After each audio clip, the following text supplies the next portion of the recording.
शिंदे की 19 साल की नाराजगी की राजनीति इस बार भी दिलाएगी सफलता या फिर शिंदे के लिए बड़ी विफलता।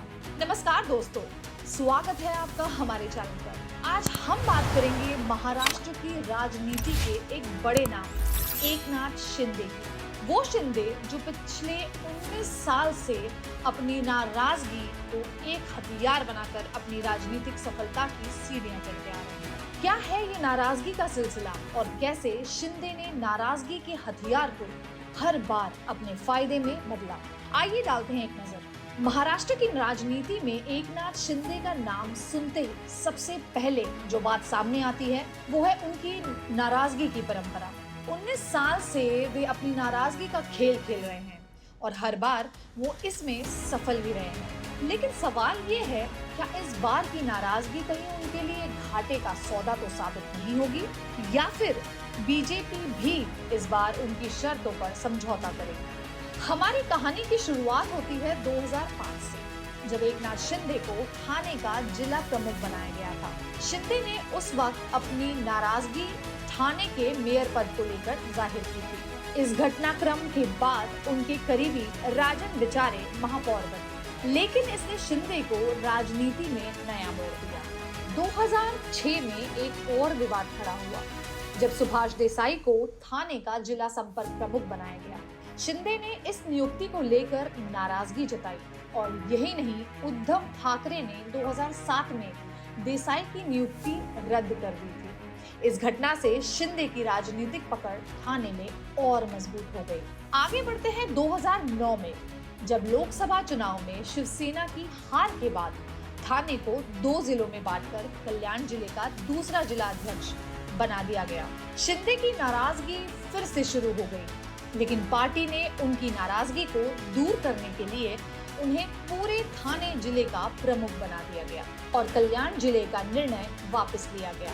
सोचिए, अगर आप एक नेता हैं और बार बार नाराज होते हैं तो क्या वो आपके फायदे में आ सकता है? क्या ये सच में रणनीति है या फिर ये सिर्फ एक कुर्बानी का खेल है? 2014 में शिवसेना और बीजेपी का गठबंधन टूटने के बाद एकनाथ शिंदे फिर नाराज हो गए, लेकिन इस बार उनकी नाराजगी का असर ये हुआ कि उन्हें सार्वजनिक निर्माण मंत्री जैसा अहम पद मिला। लेकिन सूत्रों की माने तो उद्धव ठाकरे ने उस समय बीजेपी से डिप्टी सीएम का पद महज इसलिए नहीं लिया था कि शिंदे का कद पार्टी में बहुत बढ़ जाता। एक बार फिर शिंदे ने अपनी नाराजगी को राजनीतिक फायदे में बदल दिया और फिर 2019 आया। शिवसेना ने महाविकास अघाड़ी के साथ गठबंधन किया और उद्धव ठाकरे मुख्यमंत्री बने। लेकिन शिंदे की नाराजगी यहाँ भी नहीं थमी। उन्हें मंत्री पद मिला, लेकिन फिर भी शिवसेना में उनके मन में असंतोष था। क्या ये नाराजगी उनके लिए सबसे बड़ी चुनौती बन सकती थी?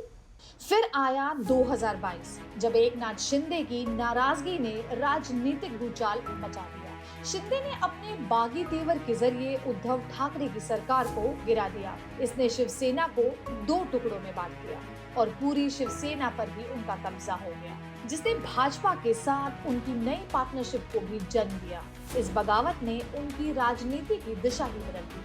अब 2024 में महायुति के सुनामी परिणाम के बावजूद एकनाथ शिंदे की नाराजगी की कहानी खत्म नहीं हुई। बीजेपी और शिंदे के बीच सीएम पद को लेकर अब भी स्थिति साफ नहीं है। क्या शिंदे अपनी शर्तों पर संतुष्ट होंगे या फिर ये नाराजगी इस बार उनके लिए घाटे का सौदा साबित होगी? ये सवाल महाराष्ट्र की राजनीति का सबसे बड़ा सवाल बन गया है। दोस्तों, अब हम चाहते हैं कि आप हमें बताइए, क्या आपको लगता है कि एकनाथ शिंदे की नाराजगी इस बार भी उन्हें राजनीति में और ऊपर ले आएगी या फिर उनके लिए ये नाराजगी एक घाटे का सौदा साबित होगी? अपने विचार कमेंट बॉक्स में हमें जरूर बताएं। हमारे चैनल को सब्सक्राइब करें ताकि आपको राजनीति और अपराध से जुड़ी ताज़ा तरीन कहानियाँ मिलती रहे। बेल आइकन दबाना ताकि आपको हमारी नई वीडियो की नोटिफिकेशन मिलती रहे। इस वीडियो को अपने दोस्तों के साथ शेयर करें ताकि वे भी जान सके एकनाथ शिंदे की राजनीति